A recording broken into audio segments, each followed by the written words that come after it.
تو ان کے پاس ایک صحابہ کا منکر آیا،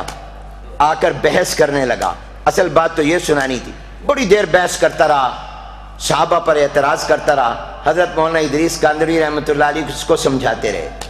دلائل دیتے رہے قرآن و حدیث سے، یہ اعتراض غلط ہے، یہ لغو ہے، اس کا یہ جواب، اس کا یہ جواب۔ لیکن جب حضرت نے یہ اندازہ لگایا بڑی دیر کے بعد، کیونکہ ان کی بزرگوں کی کوشش ہوتی ہے کہ کسی کو حق سمجھ آ جائے، جب دیکھا کہ یہ تو متعنت ہے، اس ضدی ہے، اور یہ حق سمجھنے کے لیے نہیں آیا، یہ اعتراض کرنے آیا ہے، تو پھر بڑا سادہ سا جواب دیا۔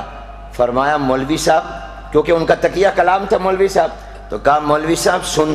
صحابہ کو اللہ نے جنت میں داخل کر دیا،